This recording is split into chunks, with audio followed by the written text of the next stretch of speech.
Good morning, school. Welcome back. Good morning, everybody. Episode 86. Welcome to the School of Shred. This is the show that's designed to help you shred your old and make better your new. Good morning, episode 86. Today, we're going to be talking about increasing protein intake. But before we do, we're going to talk about the show schedule real quick. So the show's here Monday through Friday at 9 a.m. on Facebook, on Instagram, on YouTube. That's video and audio for your viewing pleasure, for your learning pleasure. And then these shows are also on iTunes and Spotify. Got to let you know we're on the big five. We're on all of these social platforms. So if you want to take the show on the go, you can do that on iTunes and Spotify. If you want to watch live, you can do that on Facebook, Instagram, and YouTube. So we're going to get going today. We're going to talk about increasing protein intake. As you guys jump on, throw me a flex emoji in the comments. I know it's early. Got to get those muscles going, get that lactic acid rolling. Let's wake up. Let's get ready. And then we're going to feed it with protein today. I'm going to give you guys, I came up with 4 tips, but there's going to be a little bit of a bonus. So you're going to get 5 tips to increase your protein intake. Because if you are a beginner to an intermediate, sometimes getting protein up there can be hard. And I want to give you some options, both naturally from food and then, not unnaturally, but more supplementation side of it. Because I'm a big believer or a big proponent, big endorser of all whole food, but I do use protein powders and my clients do. I'd recommend them. I just try to recommend them less. Part of the School of Shred philosophy is to relearn, rediscover. We rediscover ancestral methods, and that is not really having a chocolate protein shake, but they are good here and there, and we live in 2020. We also have shoes, and our paleo brothers and sisters didn't have shoes, but I guess there could be a case made that shoes also ruin foot health too. So whatever. Anyway, let's rediscover and relearn. Episode 86. Let's get started. So I'm going to open the old book up here. All right. So what we're going to talk about today is increasing protein intake. Before we do, how much protein do you need per day? So there's been a lot of great studies on this. There's being more done now. Dr. Eric Helms, it was cool because he was actually big in the natural bodybuilding community for years, went back to school after having a name built for himself in the natural bodybuilding space, went back to school to study protein and amino acids and started conducting some good studies. So there's some good stuff there. Of all the courses that I've done, there is a lot of good stuff, but just to keep it basic for you, this 1 gram of protein per pound of body weight is really a sweet spot. It's not too low. It's not too high. If you want to do 1 pound of protein per pound of lean body weight, that's certainly fine too. So say if you're 250 pounds, but your lean body mass is 150, doing 150 grams of protein is great. Maybe doing 250 would be a lot for you because your goal is to lose weight. If you're a relatively lean individual, you could just take your whole body weight. So say you're 150 pounds lean weight, but you're 180 pounds total. That's pretty lean. You can just do 180.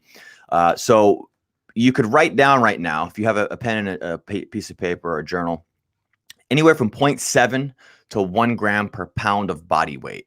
A lot of these studies, they give you it how many grams in kilograms, and you got to divide it by 2.2. Down to 0.3, 0.4 is like the minimum requirement to maintain. But we also got to understand that your lean body mass is going to change that. So there's a thought process that comes with it, right? This whole thing. So the more muscle tissue you have, the more amino acids that you need. Now, Dr. Gabrielle Lyon, who elegantly states a lot of this stuff, which is when we eat protein, we also get a hormonal response of muscle protein synthesis. So when we exercise, we get a response of muscle protein synthesis. So the interesting thing is if you have a high protein meal, if you're younger, she talks about typically 30 to 40 grams of complete protein, like a meat source or animal source. You're going to get enough branched chain amino acids and enough of the branched chain amino acid leucine to stimulate mTOR and the muscle protein synthesis response. So because what it all comes down to is there's 9 essential amino acids that come from complete proteins. Incomplete proteins don't have all 9. This is why people say if you're vegan or vegetarian, you got to combine beans and rice, because the beans have like 5. I'm not sure on this one, but it's one or the other. Beans have 5, rice has 4, or vice versa. When they combine, they create the 9 essential amino acids, but they're not a complete protein in themselves. Meat is, all animal sources are. Of those 9 essential amino acids, 3 of them are called branch chain amino acids. Okay. And so these are leucine, isoleucine, and valine. You want a 2-1-1 ratio, which is leucine 2 times more leucine than isoleucine and valine. Okay. And so that's kind of the understanding protein a little bit more. So when you eat about 30 grams of a complete protein, like a meat or say a whey protein shake or any of that, any of those complete proteins, you're going to get about, what is it? 2.5 grams, I believe, of leucine. But anyway, and that's enough to stimulate muscle protein synthesis. And so that's why that's kind of the loose recommendation at a sitting. And so what Gabrielle Lyon talks about, if you want to learn more about her, go find her, listen to her good stuff. But anyway, she talks about 4 protein feedings every day, spaced out. And so you're spiking muscle protein synthesis regularly. That's if you want to optimize your muscle building potential. Now, if you want to optimize your metabolic health, fasting is a great option. I talk a lot about fasting and those older techniques. So it's not really one or the other. You have to figure this out. We're just talking about protein and best practices. So with that said, that's kind of the ideas. 0.7 grams of protein per pound of body weight, up to 1.0 grams of protein per pound of body weight. Okay. If you're 180 pounds, it's 180 grams of protein a day. Tracking this, what does this look like if you were to break it down? Well, this would be about, for most people, 1 or 2 handfuls, hand-sized portions of a protein 3 times a day. Okay, so you could do 3 meals, 3 standard meals, and you do 1 nice big palm of your hand or open hand like this. You could do 2 of them if you want. Of protein. You don't have to count. You can do the mono method. We use the mono method, something I've termed. It's usually just a hand method, but I started calling it the mono method because I thought that was catchy. So that's what I use at School of Shred for students, because I've tracked for almost 10 years, and then I eat intuitively, and I've developed a system that you don't need to track. Now, tracking can work. There's nothing wrong with that. It's very precise. But the issue is that there's a lot. Number one, most people don't like to track. And it can be hard to get people to track, and they feel neurotic when they do. And number 2 is if you're eating the right sources, there's a lot of neuroregulation that happens, and you don't need to track as much. You naturally are going to be satiated at certain times. So, we're kind of getting long-winded, but I just try to talk so you guys can absorb more information. So throw me some fire in the comments if you guys are with me so far. If you guys are feeling this. Instagram, you need to participate, or I'm going to turn you off Instagram. All right. So increasing protein intake. So this is a common question. I have clients that ask me, how do I increase protein intake? So now with this said, I understand what protein does a little bit. I understand how much I need. I need quite a bit. Well, how do I get that into my day? So meat is a big one, but a lot of times for some people that's heavy. That can be hard to eat a lot of meat in the beginning of this thing. So number 1, what I have here is cottage cheese and plain Greek yogurt. All right, now those are a bit processed, but they're definitely worth having in the diet, I think, for people who don't have any intolerances to them. All right, so that's a qualifying statement. This is not 100% for everybody. Okay, so if you start getting rashes because you're eating dairy and such, well, that's not my fault. You're choosing to do that. So, but with that said, cottage cheese and plain Greek yogurt, because they're going to be high in protein, they are not super heavy foods. So you can get a lot of protein in. If you have like a cup or 2 cups of it, you can get the protein that you need, and it doesn't really feel like having a huge steak constantly, which, I mean, for my money, I like a huge steak myself, but you could skip all of this if you just start doing that. But anyway, so number 2 is going to be you got to build your meals around protein. So this is something that is just more of a mindset shift. So when you get into healthy eating and you're trying to kind of restructure, like, what does a meal look like? So, as somebody who grew up on chimichangas and and convenience foods and burritos and all the stuff that the typical American diet, I'll say. I grew up on all that crap, and I'm trying to undo a lot of that damage I probably did on myself when I was younger. When I started to restructure my diet and learn how to do this thing in my early 20s, I was like 19. I started to do something that changed the way I looked at my meals, and that was I would build my meals around my protein source. And so even to this day, I do. So currently right now I'm doing keto. I'm in the keto. And so I'm doing fattier protein sources. Okay. But I've always, for the last 10 years of chasing health and fitness and getting healthier and learning more and also being a nutrition coach and being able to help others with this stuff.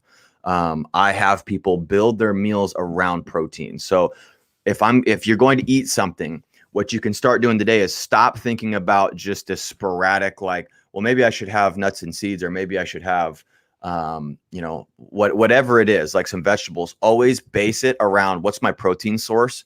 And this could be a combination of protein and fat, because nature, ironically, packages protein and fats together, which should give you a huge, huge message, wink, wink, that you should probably be consuming fat and protein together. But either way, even if you're doing a lean diet, you have chicken breasts and then you start building off that, then you do a green vegetable in there, which is going to be good for you. Lots of micronutrition, lots of good things that help methylation, which is something I've been learning a lot about. And then you can add, whatever your starch is, but it's based off that hunk of meat or that hunk of protein. Okay.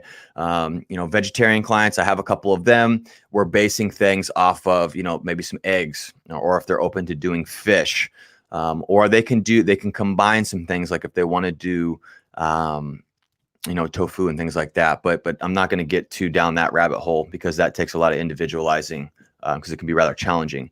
But basing your meals and building your meals off of protein can really, really help you change the way that you are nourishing your body. It can help you get those protein numbers up, as opposed to thinking about protein as an afterthought. And something I want to say real quick is that, there's certain things that will say they're high in protein that you should not believe the hype on, like peanut butter. Peanut butter says it's high in protein. People say it's high in protein. If you take the 3 macronutrients, okay, that being dietary fat, carbohydrates, and protein, and you add up those numbers, protein is usually the lowest macronutrient on the whole label.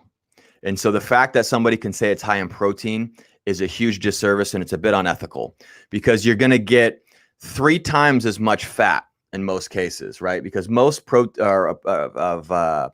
peanut butters are going to have like 14 grams of fat, up to 16 grams of fat. And then 7 grams of protein, 7 grams of carbs. If you take protein and carbs and you multiply that by 4, and then you multiply the fat by 9, those are the calories per gram. It ends up not being a very good protein source. So that's kind of a side note here, is your high quality protein sources are going to be animal sources. Okay. They're going to be meats, all the various meats, fish, chicken, beef. And then you have, the derivatives from cows. So, cottage cheese, plain Greek yogurt, things of that nature, eggs, big one. So build your meals around protein. That's number 2. Number 3 is omelets. So if you want to get your protein up, start doing omelets. This is a great option because you're combining protein sources. So crack a couple eggs. You could do whole eggs. I recommend doing whole eggs. I don't recommend doing just egg whites. That can cause kind of almost a sugary response, a big insulin response. So keep the fat in your meals, but depending on your goals. But number 3 is build omelets. So you combine eggs and then you cut up some meat and you throw it in there. That's going to be a really, really high protein meal. It's a way that you can sneak protein into your diet and not even really realize it, because you're adding 2 sources at once, and you can throw like a handful of dark leafy greens in there. That's good stuff. Maybe throw a little bit of kimchi or something for probiotics in there as well. So omelets are a great option. And then number 4, this is kind of the bonus one, which is what most people would talk about. This is the one that I had to challenge myself with actually not talking about first, and that is protein shakes. Okay, low-hanging fruit. Yes, protein shakes. You can get your numbers up. You can get your protein numbers up. The issue I have with this is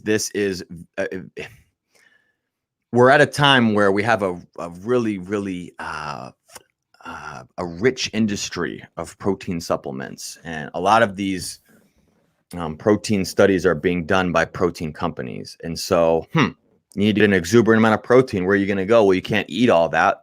So where are you going to go? You're going to get protein shakes. You know, I don't like that. I don't think that that's natural, because the reality is like when you do keto, that's extremely protein sparing, and you don't need a whole ton of protein when you do that.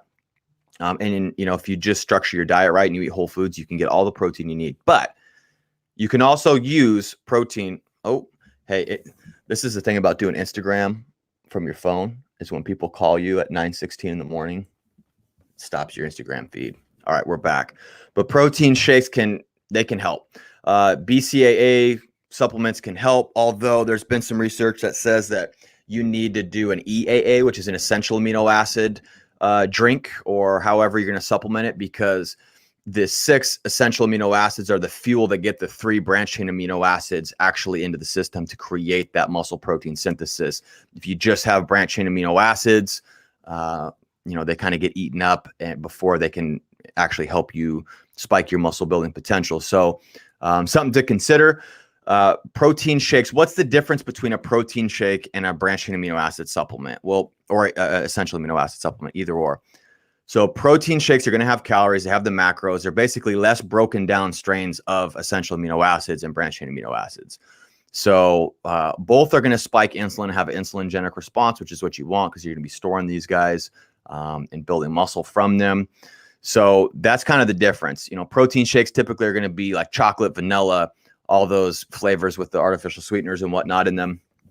If you want any recommendation on protein brands, go ahead and send me a direct message. You can email me at john@schoolofshredpodcast.com. I'm not going to endorse companies on the show, not unless they're where we have a working relationship together.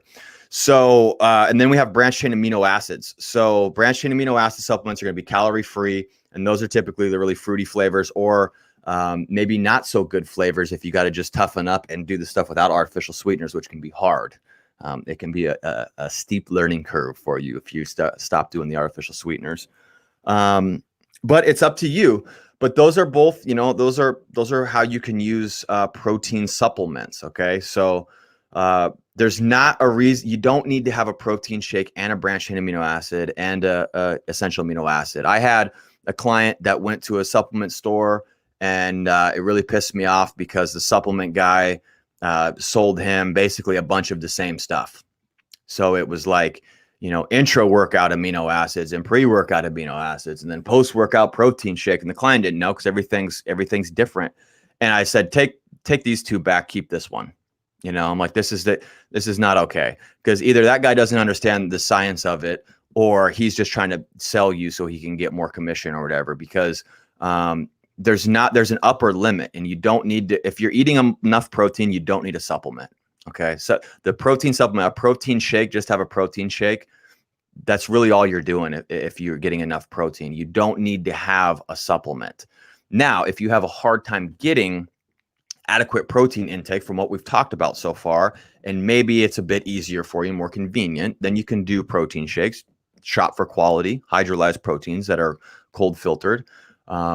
With too much heat, it deaminates the amino acids and renders them useless. So you might be getting a product that has half the protein in the thing that it actually says it does. That's been shown in a lot of studies. It can be alarming. Your food quality is going to be much greater if you're eating whole foods. Okay. So that's it. So you have increase your protein intake. You have cottage cheese, plain Greek yogurt. Okay. Those are soft, easy ways that are easy to digest. They're typically easier to add to things. Then you have build your meals around protein. So think of protein first, and then you can build from there. Add your vegetables, add your starches, whatever kind of diet plan that you're doing. But think of protein first, and then you can do omelets. Omelets are great if your body likes eggs and it's tolerant to eggs and certain types of meats. You can mix them all together. That's going to be a very, very high protein meal. And then you also have protein shakes. You have protein supplements, essential amino acid supplements, branched chain amino acid supplements. So you have a lot at your disposal.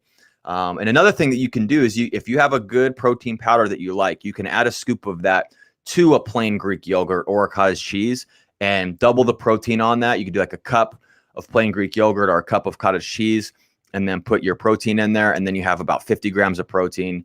That's going to knock out a big hefty amount for you, and it can make almost like an indulgent dessert every night. So those are some ways that you can increase your protein intake. I hope you guys found value in this. Go ahead and throw me a flex emoji if you're still with me. Love y'all. If you guys want to join the School of Shred Online Health Academy, we're starting November 1st. Our next class starts. So we got 9 spots left right now. We're going to be doing weekly meetups. We do weekly live classes. You get weekly assignments. You have access to an entire membership site on johnreedfitness.com or theschoolofshred.com. They both go to the same spot. You can do this from anywhere in the world. You're going to get actual coaching from me. I'm about to go live for all of the students of the first class right now. I always do that after the school. So you get daily live support via video chats where I hang out with you. So a ton of value if you join the School of Shred. So go to theschoolofshred.com. You can sign up for your first quarter. And with that said, we'll be back tomorrow. So stay strong and healthy in body. Stay relentless and energized in spirit. And stay determined in your pursuits today. Until next time, school, that's spelled shred. Now go shred the day and get better in every way. I'll see you guys tomorrow. Class is dismissed.